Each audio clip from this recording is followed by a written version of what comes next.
Hey everyone, today I'm joined by Garrett Jestice. Garrett is a go-to-market consultant and advisor who helps agencies, solo consultants, and fractionals build the foundations that make marketing and sales actually work. I wanted to have Garrett on again because he's someone I talk to regularly, and every conversation just surfaces something practical. His take on leverage levers for agencies goes well beyond that usual like niche down advice. And his perspective on the rise of micro agencies and what's dying in the traditional model is something that every agency owner needs to hear right now. So in this episode, we discuss why your best client should become your entire go-to-market strategy, why the full service agency model is dying and what the micro agency model looks like instead, why partnerships and co-marketing are the most overlooked growth lever for agencies, and more. Lead gen is the hardest part of running an agency. For most, it's unpredictable, it's slow, and it's usually expensive. Gia flips that. It's the all-in-one growth platform that turns your existing relationships and client work into a steady pipeline. Gia automates lead gen, follow-up, and content, and it's all from the work you're already doing. You can check it out and get some free bonuses at getgia.ai/dynamic agency. And now, Garrett Jestice. It's easier than ever to start an agency, but it's only getting harder to stand out and keep it alive. Join me as we explore the strategies agencies are using today to secure a better tomorrow. This is Agency Forward. Why should agencies make their best client the strategy? It's a good loaded question. So how much time do you have to talk about it, Chris, right? Yeah, let's kick it off. At least 30 minutes. At least 30 minutes. Okay. So core to my belief, I've been doing marketing for, 15, almost 20 years, in different capacities. And I think most problems I see with marketing and sales not working stem from some of the core foundations. And so what I mean by that is like one of the first questions anyone has to answer is, who is my audience, right? Like, who am I selling my thing to?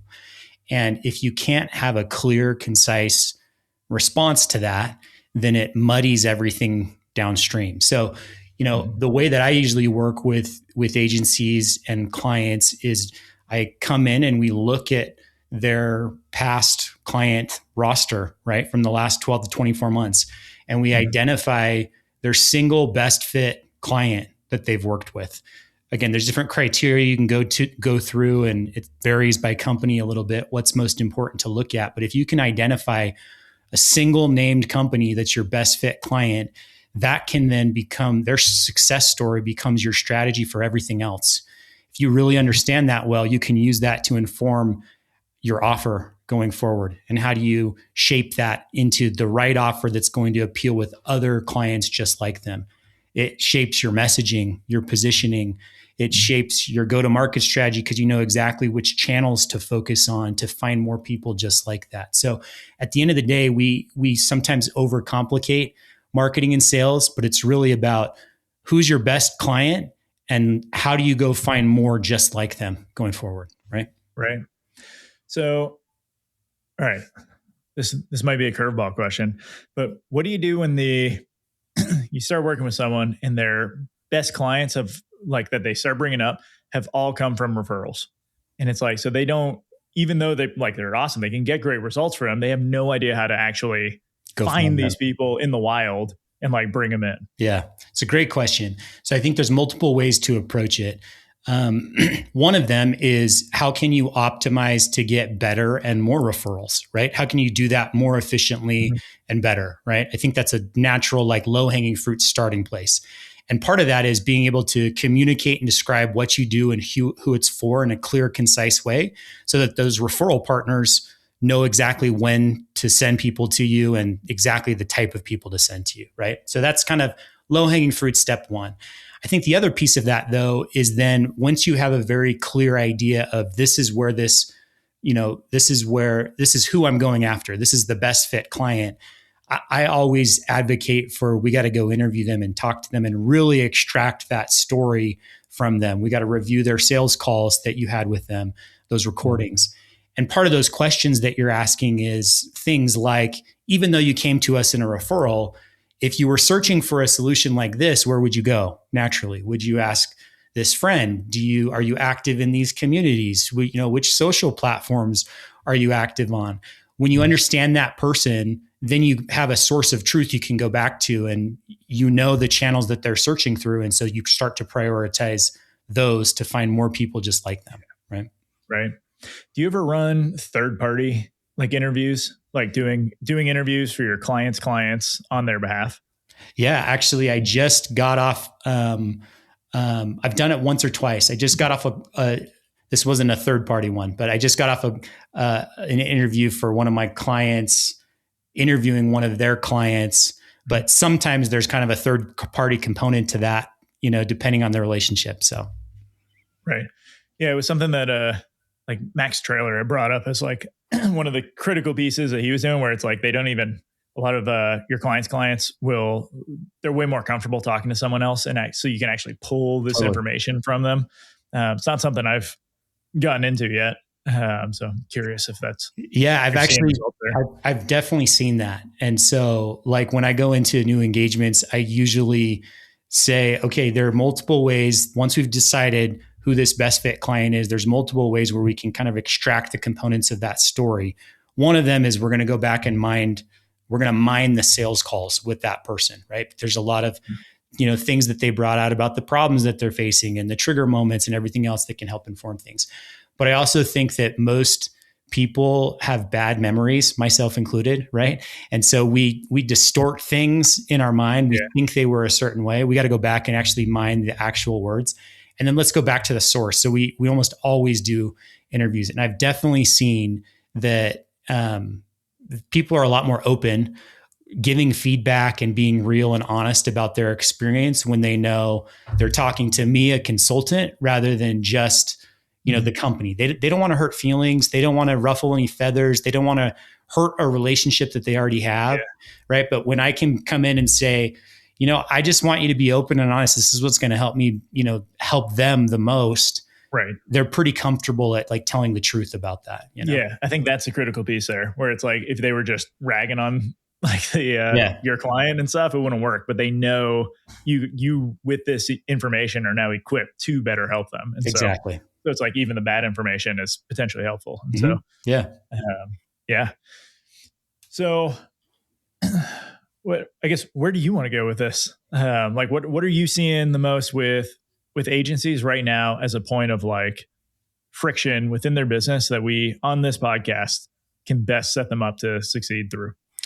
What I think is really interesting. I was talking recently to McGill Davis, who's at Rise, just about some of the things that I'm seeing in the agency world. And one of the things we talked about was how things are changing in the agency world with AI and with everything else. And one of the things that I've seen that is changing drastically, and I know you've probably seen the same thing, is that full service agency is definitely dying, right? Oh, yeah. And there's this rise of the micro agency, where instead of the old agency model was you hire people, especially junior people or more affordable people, and you train them and you teach them and they execute for you. You make a margin, right? A portion, you mark up essentially their work, right? And it's full service. You then are able to sell multiple services along those lines. I think that's dying. I think that there are multiple reasons why that's dying. One of them, that I know you and I've talked about before, it comes down to increased competition and positioning. And if you can't stand for one thing and be known for, hey, this is the thing that I'm best at, it's harder to market that thing and stand out and be differentiated. I think AI is also changing the game on that too, right? Where you think about those margins constantly getting squished by marking up people. Are there more efficient ways to provide a service using AI going forward, where you can have a small operations team, some AI agents that are doing some of that work on your behalf? You bring a strategic lens, but also some of the execution. So I don't know. Those are some things that are top of mind for me, just with the evolving world of agencies, that I think a lot of people are facing that today. Like, what is that next evolution of, good sustainable agency, what's that model look like? So, right. So, yeah, two things. Nick Petrosky just shared some data for, I think, it's either last year's research for just which agencies have been growing the most and stuff. And essentially showing any generalist agency was either shrinking or maintaining, while the ones that specialize are all growing. And so it's like just more evidence. But I think one of the other pieces of that is like, I really believe that when someone wants like a specific result, they're going to go find that specialist to be able to help with it. Yeah. When they're just looking for the convenience of having someone to do everything, then they will go find a generalist agency. Mm-hmm. But as we're moving more into this way, like I can do more things myself now because of AI, because of just the information that's out there. It's like convenience isn't as hard for me to just get on my own. So I'd rather find someone to just knock out that one task that I really need, like pay them, they can do it. I can do the rest relatively easily with my team. Yeah. I do think it depends too on your client, who you serve, right? Because, one thing I've seen, I've worked in big companies, I've worked in, small startups. I do think bigger companies they move slower, right? And there's a lot more bureaucracy and just how things are run. And so I do think that there are still successful generalist agencies who are kind of the agency of record today for larger companies because of that. But again, I think that they're kind of the laggards. I still think that things are going to start changing there. It just takes a while longer, especially if you're an agency that's serving, the SMB, the smaller business. Like this is something that is happening right now that's changed. This model is changing right now. And so, for some of those other agencies, they might be like, we're a generalist agency, we're full service, but we're not feeling this. Well, maybe it's because you're serving that, larger client today. Mm-hmm. But if you're not feeling it today, you likely will in the future because, the stuff that starts with those SMBs often then flows later to those mid-market enterprise companies. Right. Yeah.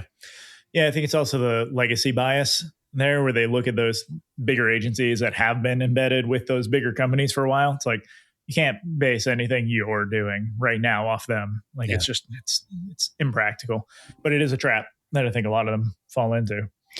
So what's the fix? What do you recommend agencies do to get ahead of all of this? Well, one of my beliefs is that we're too short-sighted as service providers in finding ways to grow revenue.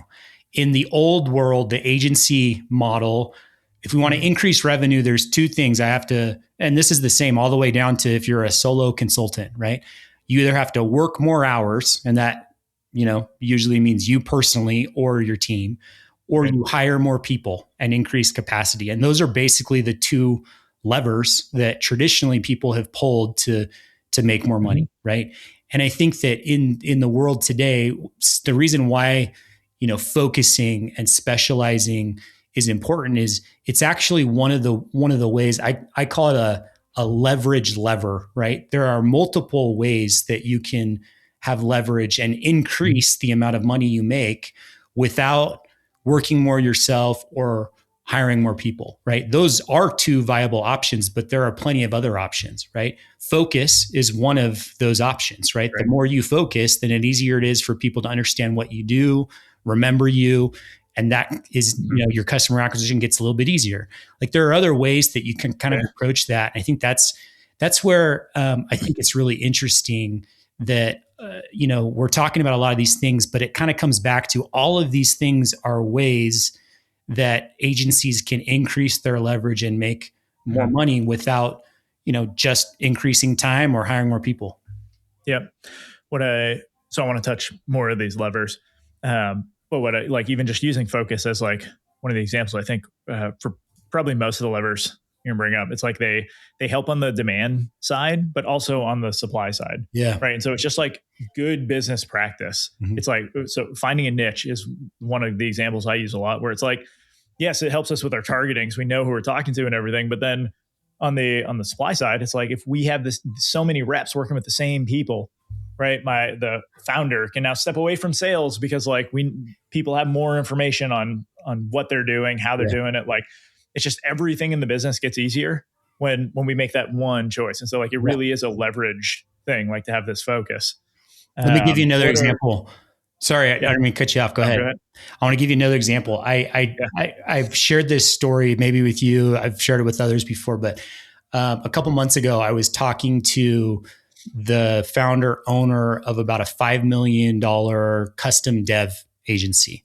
And when I asked him, what types of businesses he worked with, he said, anyone. And I said, what types of things do you build? And he said, anything, anything from integrations to custom software to Mhm. whoever needs it. And truthfully, they had a good business. It was a $5 million a year business. But one of the reasons why we were on the call is he was asking me about why marketing wasn't working for him. Right, what he had done up till then he'd really grown through referrals and through outbound prospecting, and those were kind of the main channels that had worked. He'd experimented with a lot of other more scalable marketing channels in the past, ads. He'd done content marketing, he'd done stuff on social and LinkedIn, and he just said it just doesn't work for us. And essentially what we talked about throughout that conversation is it's okay to sell something completely custom, to sell anything to anyone, but it does limit your marketing channels. Like that's an example that I think people don't really think about. Like most of those marketing channels that he was trying are one-to-many channels. And in order to effectively leverage a one-to-many channel, you have to have a tight position. You have to know exactly who you sell to and what you sell. Otherwise, how can you explain that across those channels, right? They were customizing the conversation through the one-on-one channels, through outbound, through, referrals in every instance. But, that's an example too of leverage when you focus, when you niche down, when you are specific about what you do and who it's for, then it actually opens up more possibilities for how you can market this thing too. And I think that's one, another example of things that people don't really consider unless they're thinking about this as much as you and I every day, right? Right. Yeah. It's like, what is your offer? Because how you sell this offer is going to be very different depending on the details around it. Like, seeing that. What would you say is like one of the most surprising levers for people when you bring it up? It's a good question. I do think, like there's the standard ones that we've talked about, a little bit already. It's about focus. It's about, your offer. It's about standardization. I do think what's interesting in today's world is the pricing lever. And so like we're coming into this new world. I think we're seeing it a lot with AI, where there's almost a new model emerging in the AI world where it's like pay for the actual result. It's not brand new to the agency world. There are agencies that have done that before, but I think it's been a lot less common, right? Whereas, we're seeing that model emerge and become a little bit more popular with AI. I think when you have a tight process, standardized process, and very specific outcomes that you can get depending on what that service is, it's really intriguing to then think about, it removes a lot of the risk for your buyer if you can say we charge based on the outcome that you get. Not every agency is set up to do that. It doesn't work for every service, but I think that's one of them that is pretty interesting. And you can actually charge more and make more if it makes more sense. And you also reduce the risk for them up front. So you probably get more people saying yes as they're coming in. Mm-hmm. Yeah, that's the risk piece is that critical component, right? I use this as one of my differentiation pieces where it's the economic model is what we use. So like not even just the pricing, but how we price, or how we're going to charge someone, because you're just trying to reduce the risk. So like even for my own coaching, when I started, I was only charging $500 a month, but for every 10K of net new revenue I helped my client bring in, my pay went up another $500. And so now, like with this model, like yes, there's a performance kind of plan built in there, but it's also like you only win or I only win if you're winning. And so now we're both incentivized to actually spend more time working on your business and making this happen. And that was actually the exact thing that was necessary in order to get those initial clients in the door, get the case studies, and now I can just go to a flat rate and make sure everything's set. But I don't think a lot of agencies specifically are looking at how could I package this in a way that does lower the risk and still gets like, we all get the benefit from the pricing. Yeah. Yeah. I wrote an article recently that was kind of applying, if you're familiar with, Alex Hormozy's value equation model. Yep. I think it's a really interesting model. And so I kind of adapted it a little bit and applied it more to, solo consultants and small agencies. But I think a lot of times people don't think about all of those other components of the value equation. So if you're not familiar, it's essentially saying, how do you increase the perceived value of something, your offer, right? And there are a couple of levers to that. One is if you have a really strong outcome that you can promise. So on the top of the equation it's the outcome times the confidence. So if you have a really strong outcome and someone's really confident that you can deliver on that, right? Those are the things that obviously help increase the perceived value. Then you divide that by the delay. So how long does it take them to actually get that outcome from you? And the friction. So you times that by the friction, right? So if you can remove the friction, reduce the friction and the delay, and have a really big outcome and high confidence that you can help them actually achieve that outcome, you have extremely high perceived value in what you offer, right? And I think a lot of times, agencies, we focus a lot, generally service providers, on talking about the outcome, right? Or why you should trust me with case studies and testimonials. And we a lot of times forget the bottom part of that equation, which is the delay and the friction, right? Like if I can reduce the amount of time this typically takes, it typically takes 3 months to deliver, this outcome. If I can get that to them in 1 month, how much more valuable is that for them, right? Or if I can reduce the headache and the friction for them, how much better of an experience is that? I was just talking to a consultant who had a massive intake survey, like something that would take, people probably a good 30, 40 minutes, like deep thought to fill out. And while it was necessary, what we talked about is like, that's so much friction up front before you've provided value. So instead, let's break that up into the first 10 questions you need for your first coaching session. Then you can ask another one later for other homework. So it's reducing that friction. So again, I think it's thinking about those other levers of how do you provide value are key. Yeah. The friction piece is important. I got one client who, he's built a SaaS product. In addition, his agency was using it and stuff. So he's like, I might as well sell this, and great product, but it requires the client, like his client, then getting a bunch of people to complete basically like a digital survey type thing. But it's like, what if we just flip that and you had the audience that you could get to fill that out on your client's behalf? It's like now the friction just like disappeared. Yeah. Right. And you could probably do it faster, like at the same time because of this. And so like that's what we're advancing with. But yeah, that formula is gold. Looking through the levers, I think the one that I find surprises agencies the most is because they haven't touched it is partnerships. Yeah. And probably because one, I think most agencies, when they hear partnership and they immediately assume like we're sharing referrals or doing like just passing, like we got a project. So like as soon as you're done this, you'll hand it off to me and then I can bring others back, whatever. But they never look at like the co-marketing opportunities. Yeah. And just like, how can we just share audiences, right? Especially if we're adjacent service providers and stuff. Like there's, I don't know, that part always, like when I bring that up in the marketing, I hear, I've never thought of trying that. Yeah. It's like, how have you never thought of like, you got all these people with like audiences 10 times your size. Right. And you haven't thought once about just trying to hang out with them too.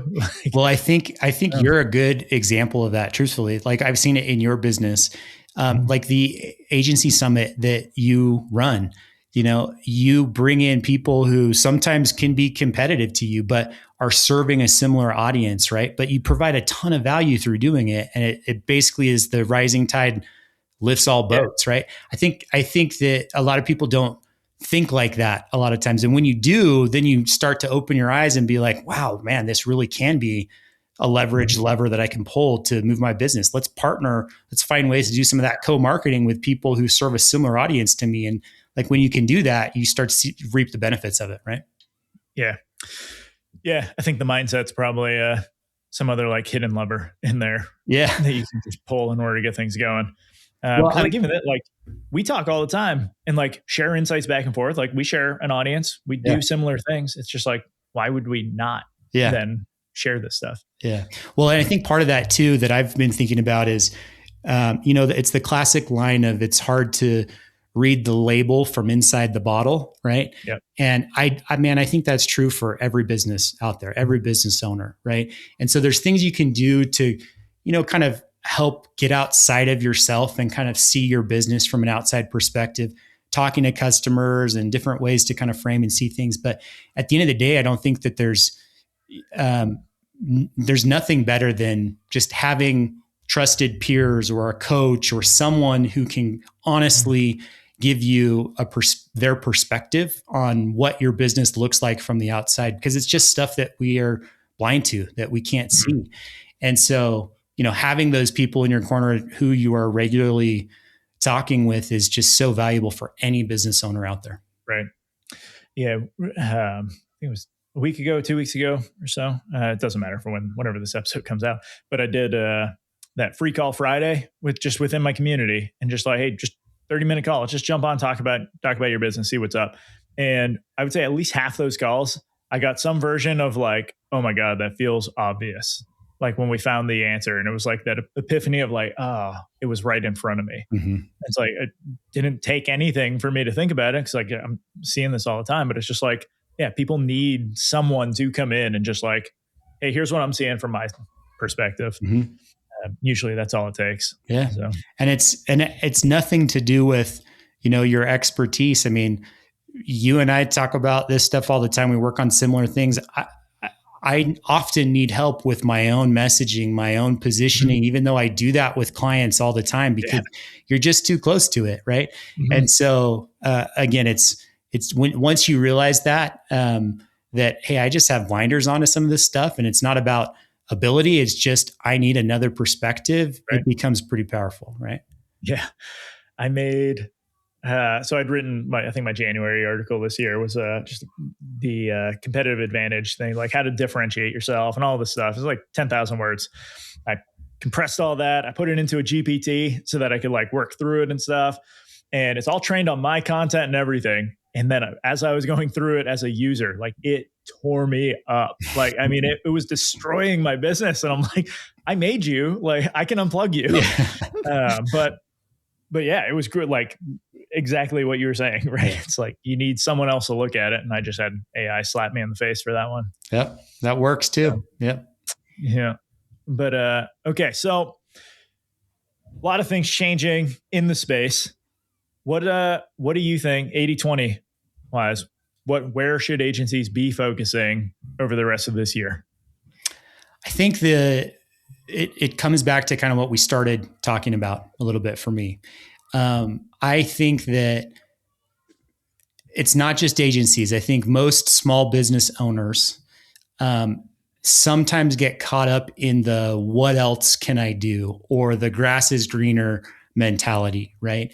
And truthfully, the 80-20 is focus on the 20% of your customers who are providing, 80% of your revenue, and who you're providing outsized, value for, right? That's the whole idea of let's find your single best fit client, mm-hmm. and let's replicate them over and over and over. And I've just had this conversation so often with agency owners, with consultants, with fractionals who have these big grand ideas. I mean, it happens to me all the time too. You have to kind of talk yourself off the ledge a little bit, or you just have to tell yourself, okay, let me capture that idea, but I'm going to put it on the backlog for now, because ultimately what it comes down to is, can you improve your core motion, your core mm-hmm. business? You could probably do that endlessly, right? Yeah. And so, that's where you're going to get the most returns too. Not that you shouldn't be experimenting with some new things. My rule of thumb when, previously when I was like a marketing leader is, roughly, 70% of your budget should be spent on the core things that produce, 20% on some things that are a little bit experimental, and maybe 10% on just those crazy out there ideas, right? I think it's the same in terms of, running a business. As a founder, you should spend some of your time kind of experimenting with new stuff.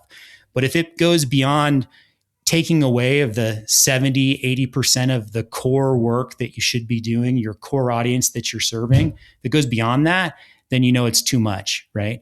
And so again, usually it's just, we can get caught up in the AI hype and trying out new things. And, when I find myself taking more than that, time allotted, or I should be allotting to it, I just have to remind myself, I got to come back and just focus on the core business and building out the core foundation, the fundamentals, finding my best fit client, replicating them over and over, because that's the stuff that at the end of the day helps you grow a successful business.